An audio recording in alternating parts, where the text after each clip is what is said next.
dag. Davíð heiti ég og ég rafeindavirki og rafeindavirki aðeins 20 ára gamall starfsheiti en sameinaður úr nokkrum fögum og sagan byrjar fyrir 100 árum.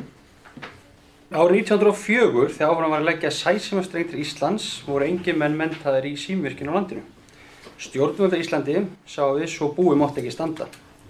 Alþingi studdi 4 Íslendinga til símritanáms í Danmörku og námsstyrkur Alþingis nam 100 krónum fyrir hvern þeirra og jafngilti 2-földum árslaunum verkamann á Íslandi.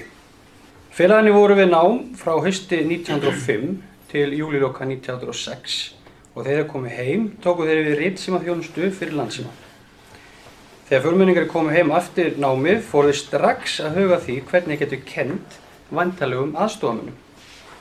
Bygging loftskeytastöðvarinnar á Melum 1918 markaði tímamót í menntamálum á Íslandi. Loftskeytaskólinn hóf starfsemi á stöðinni 1. febrúar sama ár. Það ár og það næsta kenna Otto Bjarnar og Friðbjörn Aðalsteinsson við skólann. Otto hafði tekið saman 117 blaðsíðna kennslubók í loftskeyta og rafmagnsfræði sem kenndi við skólann. Nám og starfsþjálfun var það besta sem Danir höfðu að bjóða í samskiptum við Íslendinga og margir sótt þangað nám. Þess vegna voru danski skólar fyrirmynd þeirra íslensku og margar danskar bækur notaðar við kennsluna. Árið 1919 ljúka 4 fyrstu loftskeytamenn prófi úr loftskeytaskólanum. Þegar Otto Bjarnar og Friðbjörn Aðalsteinsson stofnuðu svo einkarekinn loftskeytaskóla árið 1923 sem ráku til ársins 1936. Eftir að þeir lokuðu skólanum var loftskeytaskóli Landsímans skrásettur aftur og starfaði hann til 1980. Þá var búið að útskrifa 676 loftskeytamenn sem allir störfuðu hér á landi.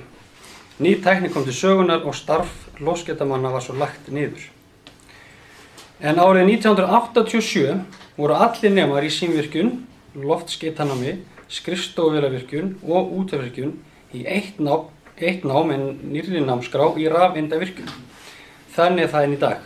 Nemar sem koma til náms í rafeindavirkjun eru í skóla í 6 annir, fara þá við 6 mánaða samning hjá meistara og taka svo síðust önnina í iðnskólanum og var svo beint í sveinspróf.